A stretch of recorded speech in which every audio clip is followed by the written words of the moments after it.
안녕하세요. 토픽 쓰기 강의를 맡은 임미현입니다. 여러분을 만나서 진심으로 반갑습니다. 네, 학생들이 토픽 강의를 많이 들었을 텐데요. 혹시 또 안 들어본 학생들도 있다고 생각을 합니다. 그래서 이렇게 여러분과 제가 만나게 된 것 같고요. 학생들이 이제 특히 아마도 쓰기가 굉장히 어렵다. 선생님 듣기도 어려워요. 그리고 읽기도 어려워요. 그런데 쓰기가 더 어렵습니다. 이렇게 이야기하는 학생들을 제가 참 많이 들었습니다. 여러분들도 쓰기가 참 많이 어려우시죠? 그래서 제가 여러분과 함께 1회, 2회, 3회를 함께 쓰기를 어떻게 써야 하는지, 그리고 어떤 문제들이 나오는지, 그리고 어떻게 연습을 해야 하는지에 대해서 좀 친절하게 설명해 드리고자 합니다. 그래서 저와 함께 편안하게 이 강의를 들어주시면 좋겠습니다. 그러면 저희가 쓰기에는 어떤 문제가 나오고 또 어떻게 우리가 준비를 해야 하는지 한번 보도록 하겠습니다. 먼저요, 제가 강의를 시작하기 전에 여러분께 질문을 하나 하고 싶어요. 이번에 쓰기가 몇 개가 출제가 되죠? 나오죠? 그렇죠. 이번에 토픽이 쓰기가 4개입니다. 네. 그래서 초급에는 쓰기가 없지만 중급과 고급에는 쓰기가 굉장히 많아졌죠. 예전에는 긴 글 쓰는 문제가 한 가지였다면 이제는 그거보다는 조금 짧게 쓰는 문제들이 나오고 있고요. 그래서 여러 가지 문제들이 나오는데 첫 번째 나오는 문제들은 지금 이 화면에 보시는 것처럼 다음을 읽고 기역과 니은에 들어갈 말을 각각 한 문장으로 쓰십시오 라고 하는 질문이 나옵니다. 몇 점일까요? 그렇죠. 이거 10점입니다. 네. 10점도 절대 작은 점수가 아니죠. 그래서 이것을 어떻게 저희가 우리 학생들이 볼까? 어떻게 이걸 하면 잘할 수 있을까? 사실 쓰기이지만 우리 학생들이 읽기와 같이 이렇게 연결이 되어 있습니다. 그래서 여기에 나오는 의미를 이해하지를 못한다면 이 문제 같은 경우에는 굉장히 쉽지는 않을 것 같습니다. 하지만 우리에게는 힌트가 있죠. 이 선생님들이 그냥 이 문제를 만드는 것은 아니고요. 분명히 이 앞뒤에 문제에 힌트가 있습니다. 그래서 그런 것들을 찾는 방법도 저와 함께 한번 천천히 찾아보시죠. 네. 그러면 한번 우리 이 문제를 한번 볼까요? 자, 51번 문제입니다. 도와주십시오. 저는 한국대학교 경영학과 2학년 학생입니다. 어제 도서관에 있는 커피숍에서 디지털 카메라를 잃어버렸습니다. 제 디지털 카메라는 휴대전화 크기로 랄랄랄라. 네, 기억이 나오고 있고요. 이 디지털 카메라를 보신 분이나 보관하고 계신 분은 저에게 또 이야기를 하고 있죠. 니은 소중한 물건이니 꼭 찾을 수 있도록 도와주십시오. 제 휴대전화 번호는 010-7654-8282입니다. 전화를 받지 않을 때는 문자를 보내주십시오 라고 이렇게 얘기를 하고 있습니다. 네, 중급과 고급이 함께 있는 쓰기 문제이기 때문에요. 51번 같은 경우에는 너무 긴장하지 마세요. 처음부터 어려운 문제를 짜잔 하고 선생님들이 주지는 않습니다. 그래서 51번하고 52번 정도는 중급 수준이라면 충분히 학생들이 풀 수 있는 문제라고 생각을 합니다. 긴장하면 우리 안 되잖아요. 그쵸? 그래서 한번 볼까요? 51번. 그러면 도와주십시오. 이런 건 어디에서 많이 보죠? 여러분 혹시 한국 생활을 하시는 분들은 굉장히 많이 보실 것 같아요. 한국에 이렇게 지나다니다 보면 무슨 물건을 찾습니다. 잃어버리는 물건을 찾습니다. 또 사랑하는 강아지, 그쵸? 제 사랑하는 강아지를 찾습니다. 우리 집 강아지는요 하얀색 얼굴, 하얀색 털에 동그란 눈을 가지고 있고 이렇게 해서 사진이랑 해서 설명을 하죠. 강아지의 모양, 생긴 모양에 대해서 설명을 하는데요. 그런 거 보신 적 있으시죠? 아마 해외에서 이 영상을 보시는 분들이라면 분명히 여러분 나라에도 있을 겁니다. 보셨죠? 네. 그런 거하고 똑같이 이 토픽 문제도 그런 작은 광고들의 어떤 글들이 나오는지를 그대로 가지고 옵니다. 그래서 그 안에서 어떤 이야기들이 자연스럽게 이어지는 게 맞을까라고 하는 질문이 나오겠죠. 네. 그래서 한국에 생활하고 계신 분들이라면 그냥 단순히 쓰기 공부 집에서 해야지 이게 아니죠. 길을 걸으면서 친구와 대화하면서 텔레비전을 보면서 나오는 모든 글자들, 광고들 이런 것들이 아마 여러분에게 큰 도움이 될 거라고 생각을 합니다. 그걸 읽으시고요. 익숙하게 자연스럽게 될 때까지 좀 빨리 따라보시고 따라서 읽어보고 이런 게 있구나 이런 것들을 좀 많이 보신다면 쓰기에도 굉장히 도움이 될 거라고 생각을 합니다. 여기서 팁 하나 드렸어요. 네. 그리고요, 여기서 보시면 제가 왜 이렇게 이야기를 많이 했을까요? 강아지가 있고 그 모양을 얘기했다고 그랬죠? 여기에도 바로 그런 이야기가 자연스럽게 나옵니다. 볼까요? 제 디지털 카메라는 휴대전화 크기로 라고 여기에서 자신의 그렇죠. 그 디지털 카메라에 대해서 설명하고 있죠. 아까 제가 강아지가 이렇게 생겼어요 이야기한 것처럼 자기가 잃어버린 디지털 카메라에 대해서 설명을 하는 거죠. 아시겠죠? 그래서 예를 들어 여러분이 마음대로 할 수 있습니다. 제 디지털 카메라는요 휴대전화 크기로 조금 작고 하얀색이에요. 하얀색입니다. 여기에서는 꼭 그렇죠. 쓰기이기 때문에 입니다, 씁니다, 는다. 이런 형태로 스타일로 쓰셔야 됩니다. 네. 그리고 이 디지털 카메라를 보신 분은 저에게 그렇죠. 여기 뒤에 보이시죠? 전화번호가 나왔어요. 전화번호가 나온 거는 이유가 왜 나왔을까요? 전화하라고요. 그쵸? 저한테 전화 좀 주세요. 그렇죠? 그러면 전화 부탁드리겠습니다. 이거는 초급에서 누구나 쓸 수 있는 그렇죠? 표현이고요. 어떤 문법이 이제 중급부터 나오죠? 초급에도 나오긴 하지만 기 바랍니다. 네, 기억하시나요? 제가 여기 한번 써볼까요? 예, 여기에 기 바랍니다. 그래서 연락 주시기 바랍니다. 네, 이렇게 하면 조금 더 고급스러운 표현이 되겠죠? 네, 그리고 또 아래로 또 여기 아래 연락처가 있잖아요. 그래서 아래에 연락처 이 단어도 쓰면 참 좋을 것 같아요. 연락처로 아래 연락처로 연락을 해 주시기 바랍니다. 주시면 감사드리겠습니다. 여러 가지 표현들이 많이 있습니다. 쓰실 때 그냥 단순하게 초급 스타일로 쓰시면 점수가 높을까요? 없을까요? 없다는 걸 충격받으시면 안 되고요. 이 사실 점수가 굉장히 낮겠죠. 그리고 없을 수도 있습니다. 이 쓰기 특강을 보고 계시는 여러분께 꼭 드릴 말씀이 있는데요. 쓰기 같은 경우에는 지금 고급과 그렇죠. 중급이 같이 있기 때문에 초급의 단어로 아주 잘 쓰고 초급의 문법으로 다 쓴다고 한다면 점수는 사실 없다고 볼 수가 있습니다. 굉장히 낮은 거죠. 그래서 조금은 자기가 틀리더라도 노력해서 써보려고 하는 모습을 좀 보여주세요. 가장 좋은 것은 정확하게 쓰는 것이 중요합니다. 네.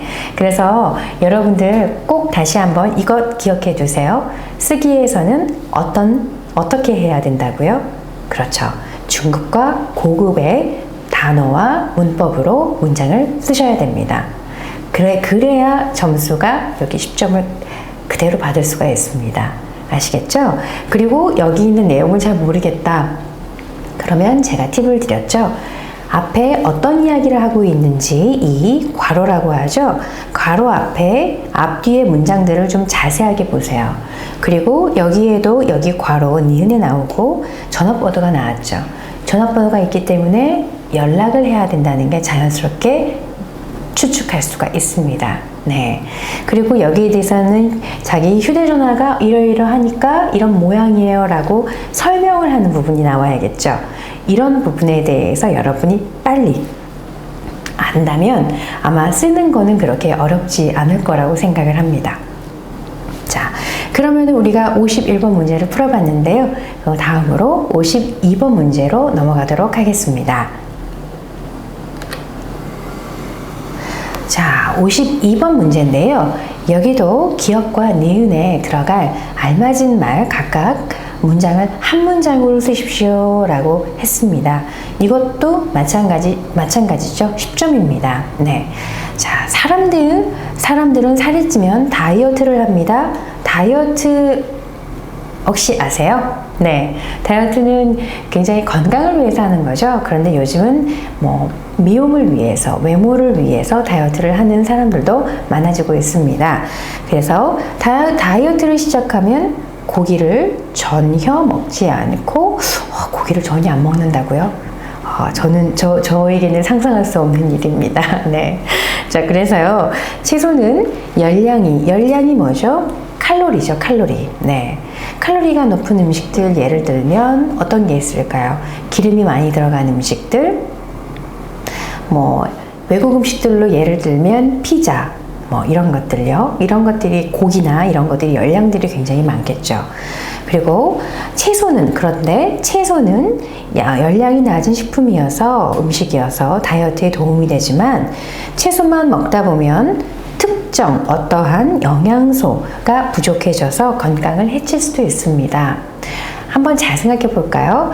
우리 한국에서는요, 사람들이 이런 말들을 많이 해요. 골고루 먹어야죠. 골고루라는 단어를 들어보신 적이 있으신가요? 네. 이 말은 한 가지만 먹는 것이 아니라 나는 뭘 좋아할까요? 예를 들어서 빵을 좋아해요. 그러면 나는 빵을 좋아하니까 아침, 점심, 저녁을 빵만 먹겠어. 물론 그런 사람도 있겠죠. 네. 그런데 그게 건강에 좋을까요? 보통의 의사들은 이렇게 이야기를 하죠. 다양한 음식들을 먹어야 한다고 이야기를 하고 있습니다. 그럴 때 우리가 이렇게 말을 해죠. 다양하게 골고루 음식을 먹어야 합니다. 라고 이야기를 많이 하고 있습니다. 그런데 여기서도 분명히 얘기를 하고 있죠. 고기만 먹는 사람들이 있다면 그 좋을까요? 그렇게 대해서 얘기를 하고 있고요. 그래서 건강이 안 좋아질 수도 있습니다.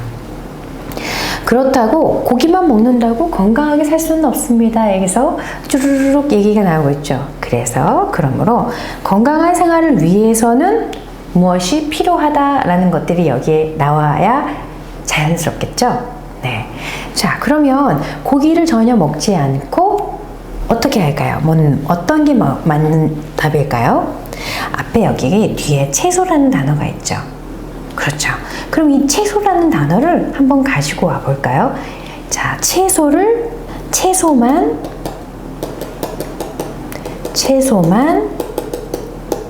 먹는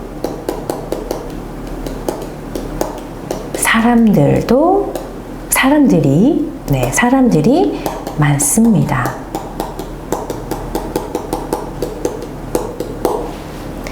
왜죠?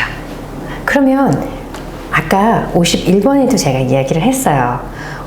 51, 52, 이 괄호 앞뒤에 있는 단어나 이야기에서 팁을 얻을 수가 있어요. 분명 여기 뒤에서도 채소가 나와 있고 고기가 나와 있죠. 고기를 전혀 먹지 않고 이렇게 그렇죠. 채소만 다이어트를 위해서 이것만 먹는 사람들이 있습니다. 있다고 한다. 이렇게 말할 수도 있고요. 그래서 이렇게 랄랄랄라 이런 것들은 건강에 나쁩니다. 그렇기 때문에 그러므로 건강한 생활을 위해서는 제가 아까 말씀드렸죠. 골고루 먹어야 한다. 골고루 먹어야 합니다. 또는 여기에서 조금만 우리가 고급의 단어를 더 한번 써볼까요? 먹다라는 동사가 있는데요. 이 먹다라는 단어는 초급 1부터 공부를 하죠. 그런데 여기에서 제가 한 가지만 더 말씀드리면 이런 건강에 관련된 토픽, 이런 쓰기나 읽기나 듣기가 나올 경우에는요. 항상 이런 단어가 많이 나옵니다. 섭취하다. 이 단어를 꼭 기억해 주세요. 네. 섭취하다라는 것은요, 어떤 좋은 영향이 있는 것을 내가 이렇게 몸으로 받아들인다는 거거든요. 그래서 예를 들어 약을 섭취하다. 네. 그리고 예를 한번 들어볼까요? 우리 그 근육, 머슬, 그쵸? 근육을 이렇게 만지고 싶은 사람들이 있어요. 그러면 이렇게 보니까 그 사람들이 굉장히 어떤 그 특별한 음료수를 마시는 걸 제가 봤더니 단백질 알죠? 단백질, 프로틴. 그렇죠. 단백질 쉐이크. 네. 이런 거를 막 이렇게 흔들어서 마시면 근육을 빨리 만들 수 있대요. 그래서 단백질 섭취하다. 단백질 음료를 섭취하다. 그렇죠. 그리고 여러 가지 골고루 섭취하다. 이렇게 우리가 한국어로 표현할 수가 있습니다. 그래서 오늘 꼭 이 강의를 들으신 여러분께서는 먹다라는 말 대신에 앞으로 무슨 단어? 말해볼까요? 혼자? 하나, 둘, 셋. 그렇죠. 섭취하다. 섭취하다라는 단어를 한번 자연스럽게 말할 수 있을 때까지 연습해보고 자기 문장으로 만들어 보세요. 그러면 나중에 이런 쓰기 문제를 만났을 때, 난 먹다라는 단어 쓰지 않겠어. 섭취하다. 네, 이런 것들을 좀 알아주신다면 이 쓰기에 굉장히 큰 도움이 될 거라고 생각을 합니다. 자, 그러면 우리 건강, 의료 이런 관련돼 있어서는 먹다가 섭취하다라는 거를 제가 여러 번 반복을 했으니까 꼭 기억하실 수 있을 겁니다. 네. 그러면 51번, 52번 문제는 그렇게 어렵지 않기 때문에 저희가 이제 빨리 53번으로 가볼까요? 네. 자, 다음 표를 보고 53번 같은 경우에는요, 인터넷 문화의 장점과 단점, 좋은 점과 나쁜 점에 대해서 쓰고요. 그리고 올바른 인터넷 문화를 만들기 위해 어떻게 할 수 있을까요? 그 방법에 대해서 200에서 300자로 쓰십시오. 여기 몇 점이죠? 30점이네요. 그쵸? 앞에 20점, 이 문제 30점, 그럼 50점입니다. 네. 이 점수만 잘 받고, 그리고 뒤에 있는 긴 글쓰기가 보통 이상만 돼도, 네, 그렇죠. 중급, 4급, 5급까지는 충분히 여러분이 딸 수 있을 거라고 저는 생각을 합니다. 네. 그래서 이 문제도 굉장히 중요한데, 이 문제에서는요, 아직까지 우리가 문제 나온 것들을 보면 자신의 생각을 써라 라고 이렇게 문제가 나온 적도 있었고요. 또 하나 자신의 생각을 쓰지 않고요. 그냥 여기 있는 주어진 자료들을 이제 바탕으로 그 자료들을 어떻게 다시 설명하는 글로 쓰는지를 묻는, 보는, 평가하는 그런 문제들이 나오고 있습니다. 네. 그래서 이런 문제가 앞으로 우리가 토픽 쓰기에 세 번째 문제가 자신의 생각을 묻기보다는 아마도 설명하는 이런 어떤 자료들을 주고 이 기존에 있는 자료들을, 여기 있는 자료들을 좀 자연스럽게 설명하는 걸로 다시 바꿔보세요. 이것을 저희가 한번 평가해 보겠습니다. 이런 스타일의 문제가 많이 나올 거라고 저는 생각하고 있습니다. 네. 그렇지만 우리는 여러 가지를 같이 연습해 봐야 되니까요. 이 책에서는 지금 그렇죠. 장단점에 대해서 쓰고 거기다가 자신의 생각까지 올바른 인터넷 문화를 만들기 위한 방법까지 한번 써보도록 하겠습니다. 인터넷 정말 많죠, 요즘. 그래서 여러분이 생각하는 그런 것들에 대해서 천천히 생각하시면서 여기에 있던 어떤 문제가 있는지 우리가 한번 보면서 생각을 정리해 볼까요? 자, 한번 보겠습니다. 인터넷 문화의 장점과 단점인데요. 장점, 어떤 거이죠? 다양한 의견을 표현할 수가 있다. 그쵸? 단점, 그쵸? 악성 댓글 문제가 심각하죠. 악성 댓글, 우리 정말 중요한 게 있어요. 여기에 대해서 방법을 찾으려면 먼저 첫째, 문제점이 있어야겠죠. 문제점에 대해서 알아야겠죠. 그리고요, 여러분, 문제점만 알면 되나요? 그래, 그게 문제야. 그래서 이렇게 되면 안 되겠죠. 바로 옆에 여기에 대해서 그 문제를 해결할 수 있는 해결 방법을 같이 생각해 주세요. 생각들이 너무너무 많아요. 그 생각들을 다 여러분이 정리를 할 수 있는 시간이 없죠. 네.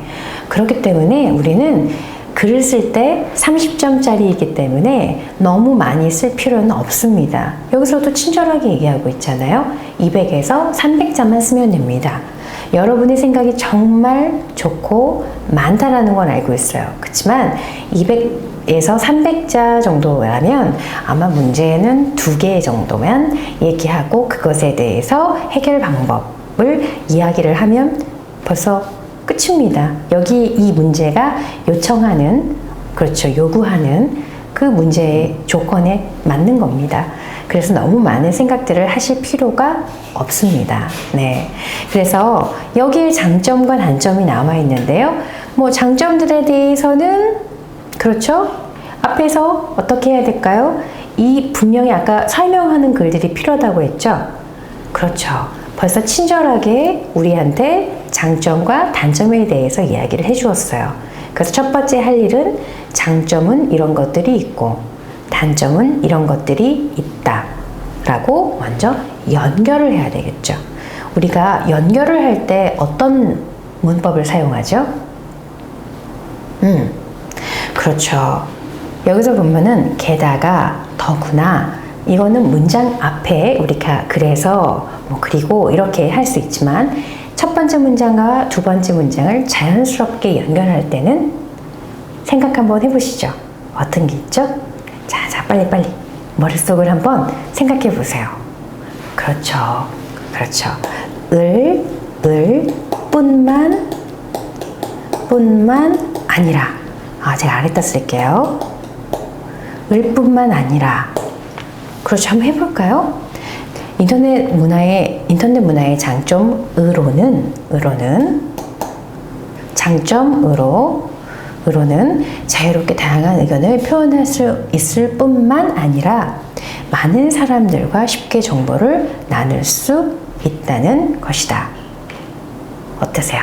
그러면 너무나 간단하게 있는 문장을 우리가 자연스럽게 이 문법으로 연결한 것이죠. 네. 그리고 단점 반면에 우리가 뭔가를 화제를 이렇게 바꾸거나 앞에와 뒤에 이야기가 달라질 때는 방금 말씀드렸죠? 반면에 그렇죠. 이 문법은 중급에서 많이 이야기하고 있죠. 이 문법은 정말 토픽에 항상 나오는 문법인 것 같아요. 네, 그래서 반면에 인터넷 문화의 단점으로는 악성 댓글 뭐 이렇게 지키지 않아서 피해를 줄 수 있고 을뿐만 아니라를 중요한 문법이기 때문에 두 번 써도 된다? B 아니죠. 네. 여러분 나라에서도 글을 잘 쓰는 사람들은 같은 단어와 그리고 같은 문법을 절대 같이 쓰지 않습니다. 네. 한국어도 마찬가지죠. 왜 우리가 보는데 계속 을뿐만 아니라 이렇게 얘기를 하면 좀 재미없지 않을까요? 이 사람은 을뿐만 아니라 밖에 모르나? 이렇게 생각할 수도 있잖아요. 그쵸? 그래서요, 여기에서도 뭐 적절하게 그리고 뭐 게다가 을뿐만 아니라 뭐 더구나 이렇게 연결이 자연스러운 문법들 이런 것들을 적절하게 알맞게 여러분들이 여기에 넣어주시면 됩니다. 그래서 여기에 줄 수 있고 개인의 사생활이 침해된다. 이렇게 이야기를 하면 딱 어울리겠죠. 그래요. 그래서 이제 여기에서 장단점에 대해서 썼어요. 그쵸? 쓰고 두 번째 조건이 뭐죠? 인터넷 문화 어떻게 만들 수 있을 거예요? 문제점들이 있다고 하니까 그 문제점에 대해서 아까 제가 연결을 바로 하라고 했죠. 해결 방법. 문제점이 뭐죠? 악성 댓글, 그쵸? 악성 댓글에 대한 문제점이 있고요. 그리고 개인의 사생활이 침해된다라는 문제점이 벌써 나왔어요. 그쵸? 이런 문제가 있는데 이 문제를 해결하기 위해서는 이런 것들이 필요하다. 너무 자연스럽죠?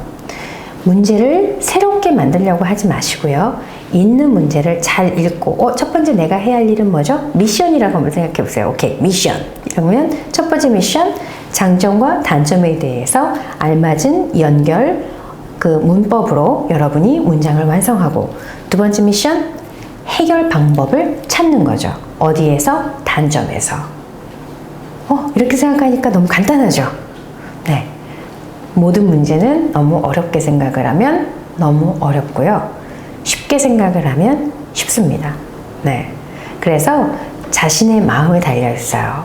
이런 문제도 보면 분명히 모르는 단어가 있어서 이 문제 자체를, 이 문제 있는 그대로를 이해를 못하는 학생들도 있을 거예요. 하지만 문제는 다 이해했는데 어떻게 써야 하지? 이렇게 하는 학생들이 있다면 다시 문제를 천천히 읽어보세요. 그 문제 안에 답이 있습니다. 친절하게도 가이드도 있어요. 네.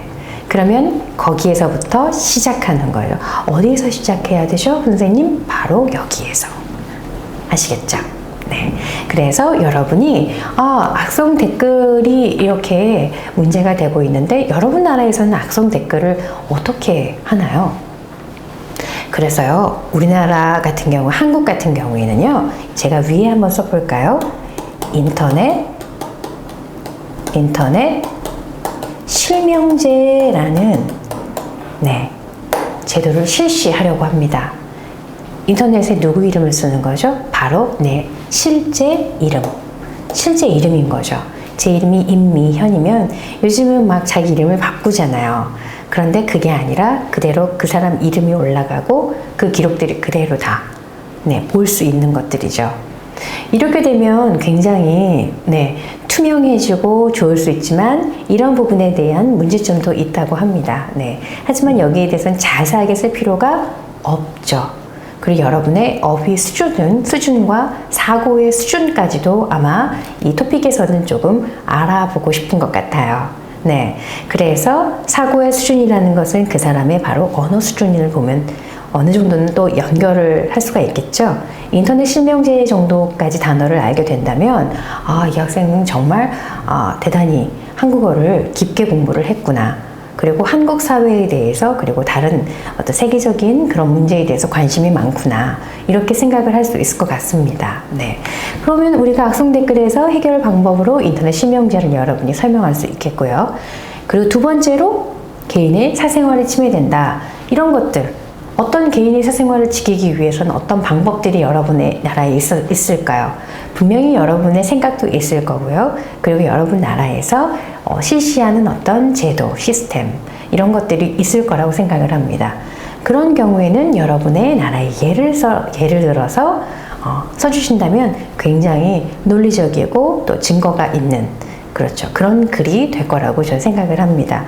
그래서 이 글은 가장 중요한 것은 첫 번째, 적절하고 알맞은 연결 어미로, 문법으로 이렇게 문장을 완성한 후에 자기 생각을 조금만 쓰면 되는 문제입니다. 자, 그러면 문제에 대한 어떤 이해가 이제 되셨죠?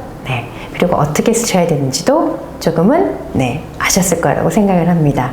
자, 이제 그러면 정말 이제 점수가 높은 마지막, 우리 학생들이 너무너무나 힘들어하는 마지막 문제를 한번 가볼까요?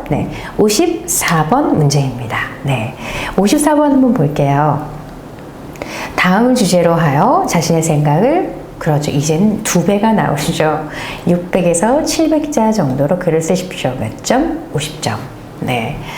자, 그런데요, 여기서부터 첫 번째 팁을 드리면 600자, 700자, 학생들이 선생님 700자까지 꼭 써야 하나요? 아니요. 그럴 필요는 없습니다. 600자까지만 써도 충분합니다.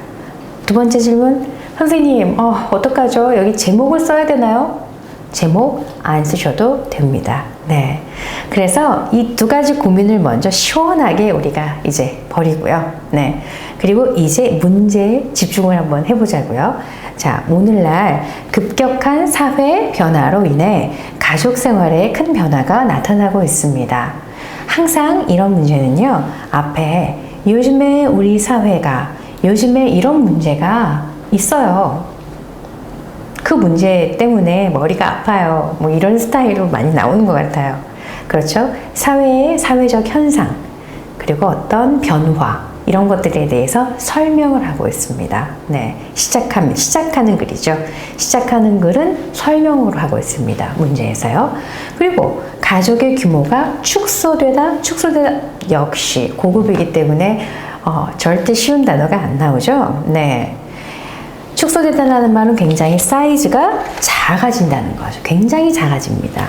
네. 그래서 생활 수준이 향상되다 어려운 말이죠. 향상 올라가는 거죠. 점점 높아지면서 여성의 지위의 향상, 그쵸. 여자들의 어떤 사회적인 그런 진출들도 많아지고, 그래서 여자들의 어떤 포지션이죠. 지위들이 굉장히 높아지고요. 그리고 자녀 교육의 중요성 등등등이 강조되고 중요하게 생각되면서 여러 가지 이것들이 발전되면서 좋은 것도 있지만 이와는 반대로 문제점들이 나타나고 있습니다. 라고 여기에서 이야기를 하고 있습니다. 그러면 바람직한 가족 관계에 대해서 아래의 내용을 중심으로 자신의 생각을 쓰십시오. 라고 이야기를 하고 있습니다. 볼까요? 자, 가족 생활이 변화하면서 나타나는 문제점은 무엇입니까? 문제점이 뭐예요? 그리고 해결 방법은 뭐예요? 아까 얘기했죠. 문제와 해결 방법은 어떻게 해야 한다? 같이 생각하고 같이 쓴다. 쉽죠? 네. 그리고요, 바람직한 가족 관계를 유지하기 위해서는 어떤 노력을 해야 할까요? 이것도 또 하나의 방법이 될 수 있겠네요. 네. 자, 또 하나 학생들이 질문을 하죠.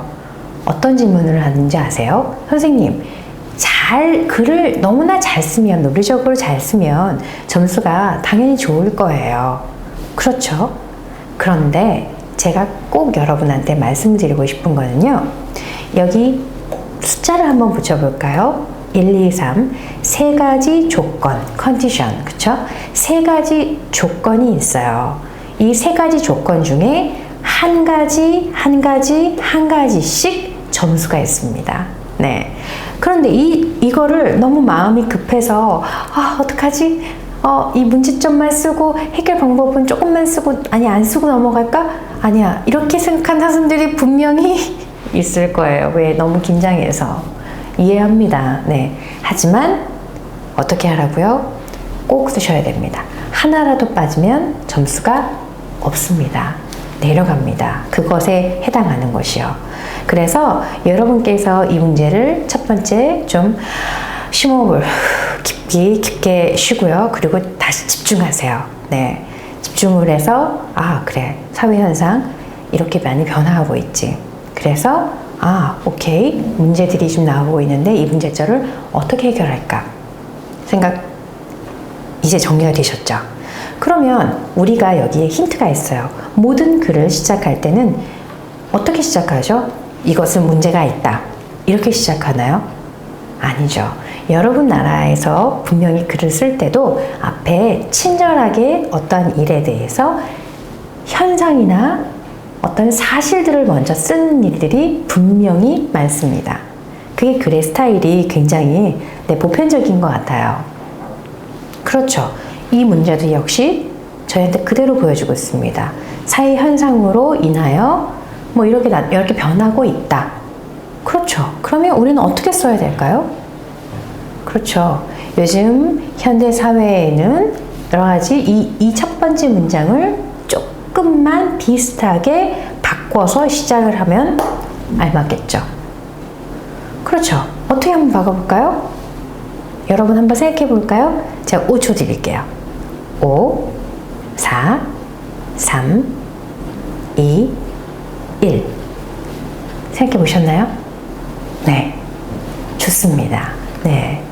현대 사회는 가족의 변화가 굉장히 빠르게 변하고 있다. 이렇게 얘기할 수 있고, 이로 인하여 이런 식으로 여기 있는 말을 그대로 가지고 오지만 조금 변화를 하면 되는 거겠죠. 너무 욕심낼 필요 없이 한 문장, 두 문장이면 충분합니다. 네. 그렇게 하고요. 그리고 나서 가족이 변화하면서 나타난 문제점. 이렇게 사회가 변화함으로써 예전에는 어떻게 됐죠? 우리 가족들이 굉장히 많았습니다. 그 가족이 많았어요 라고 이렇게 설명을 해야 되나요? 고급에서는 단어 한 단어로 얘기할 수 있겠죠. 바로 대가족. 대가족에서 무슨 가족? 그렇죠. 핵가족. 그렇죠? 핵가족으로 됐고요. 자, 그러면 핵가족이라서 좋은 부분도 있고 안 좋은 부분도 있겠죠. 어떤 부분이 안 좋을까요? 어떤 부분이요? 네, 그렇죠. 저는 여러분의 말을 다 들을 수 있습니다. 다 듣고 싶고요. 네. 그래서 대가족일 때는 어떤 좋은 점도 있었지만 핵가족일 때 어떤 것들이 있을까요? 네. 그렇죠. 요즘 핵가족들 같은 경우에는 가족들 간에 너무나 인원이 적어져서 친구 같은 가족도 있겠지만 오히려 굉장히 외롭고 그리고 여러 가지 일들을 다 한꺼번에 해야 되는 그런 좀 힘든 부담스러운 부분도 있을 수 있습니다. 그래서 예를 들어 여자들 같은 경우에는 지위가 올라갔지만 가족이 적고 여자들은 아이들도 돌봐야 되고 그리고 사회에 나가서 일도 해야 되고 굉장히 그러면 어려운 그런 상황이 우리가 마주할 수밖에 없는데요. 그런 부분에 대해서 문제가 되고 있고 거기에 대해서 자녀 교육의 중요성까지 얘기가 나온다는 것은 바로 이 문제까지 연결을 시켜야 된다는 얘기겠죠. 자연스럽게. 그래서 누가 아이를 돌볼 것인가? 그렇죠. 집에 옛날에 할머니, 할아버지가 계셨을 때는 아이들을 돌봐줄 수 있었지만 어떤가요? 지금은 아이를 돌봐줄 수 있는 사람이 굉장히 없어졌죠. 그래서 아이를 어린이집에 맡기거나 그래서 이런 것들을 굳이 이렇게 길게 설명할 필요가 없이 딱 단어 하나가 머릿속에 떠오르실 거예요. 그렇죠. 바로 자녀 양육. 자녀 양육 문제라고도 이야기를 말할 수 있겠네요. 자녀 양육에 대해서도 많은 가족들이 고민을 하게 된다. 뭐 이런 것들이 자연스럽게 여기에 문제점이 나오겠죠? 그리고요 또 그렇게 되면 우리 한국 사회에 또 문제점은 뭐가 있을까요? 핵가족이기 때문에 가족들을 할머니, 할아버지들 그렇죠. 돌보는 것들이 굉장히 힘들어지겠죠. 그리고 외로우실 거예요. 이제 그런 부분들에 대해서 이제 문제점으로 나와 있고 어떻게 할머니, 할아버지 점점 많아지는 사회 고령화 이 단어도 굉장히 중요한 단어죠. 제가 여기 나오는 단어들은요. 한국 사회에서 지금 가장 중요하게 생각되는 사회적인 문제들입니다. 그래서 이 한국 토픽도 한국 사람들이 만든 문제이기 때문에요. 한국 사회의 어떤 문제에서 벗어날 수는 없습니다. 그래서 여러분이 뉴스나 신문이나 인터넷에서 자주 볼 수 있죠. 이런 것들을 봤을 때 요즘 한국 사회는 이런 것에 관심이 많고 이런 것이 문제구나.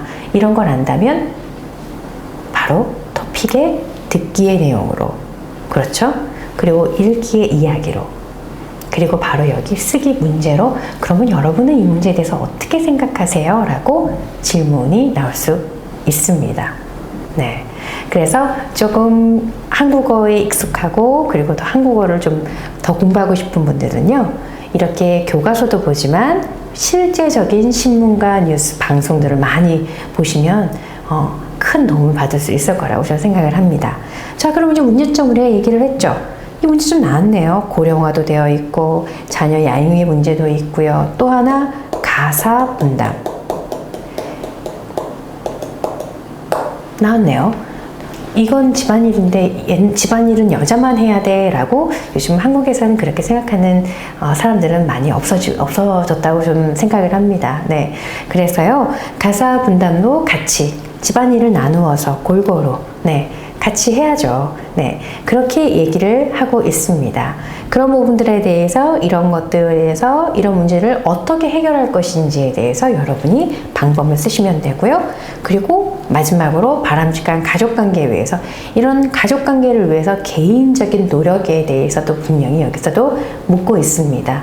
그래서 나는 이것을 위해서 이런 노력이 필요하다고 생각을 한다. 또는 개인적인 노력이 아니라면 우리가 정부나 국가에서 이렇게 해야 된다라고 나는 생각한다. 주장한다 라고 마지막에 여러분의 생각을 여기에 쓰시면 됩니다. 네. 어떠세요? 여기까지 제가 긴 글쓰기를 한번 해봤는데요. 문제를 이해하는 것도 힘들고요. 그리고 어떻게 시작을 해야 할지도 참 어려워요. 하지만 문제 안에 답이 있고 긴장하지 않고 그리고 많이 한번 고급의 단어로 자기가 짧은 문장부터 연습해보고 말로 해보고 익숙해진다면 이 문제를 봤을 때 그래 한번 생각해봤지. 그리고 이런 문제를 가지고 친구들하고 여러분 나라에서 여러분 나라 말로 자연스럽게 그냥 식사를 하면서 너 어떻게 생각해? 요즘은 할머니 할아버지가 많아지는 고령화 사회가 된다는데 어떻게 생각해? 친구들의 얘기를 한번 들어보세요. 그리고 주변에 있는 선생님들 이야기를 들어보고 자료도 한번 찾아보세요. 그러면 이런 생각들이 있었구나. 그런 생각을 가지고 있다면 이 문제를 봤을 때 자신 있게 쓸 수 있겠죠. 그렇기 때문에 모든 문제는 배경 지식이 굉장히 중요합니다. 그리고 배경 지식이 없다고 한다면 자기가 이 문제에 대해서 깊게 한번 생각해 보는 시간도 필요하다고 저는 생각을 합니다. 그래서 쓰기를 하고 있지만 제일 중요한 것은 말씀드렸죠. 여러 분야에 관심을 가지시면 좋겠습니다. 라고 말씀을 드리고 싶어요. 네. 여기까지 제가 1회 쓰기를 강의를 했는데요. 여러분 어떠셨나요? 네. 1번, 2번, 3번, 4번까지 봤는데 그 문제를 천천히 봤습니다. 그리고 이 문제를 그냥 보고 끝나는 것이 아니라 여러분이 다시 한번 연습해 보시고요. 이것과 비슷한 문제들이 있거나 또 다른 문제들이 있다면 한번 도전해 보세요. 그리고 많이 연습해 보시고 자기 것으로 만드시면 좋겠습니다. 그러면 분명 좋은 쓰기 점수를 받을 수 있을 거라고 저는 생각합니다. 여기까지 쓰기 1회 쓰기 강의를 마치겠습니다. 들어주셔서 감사합니다.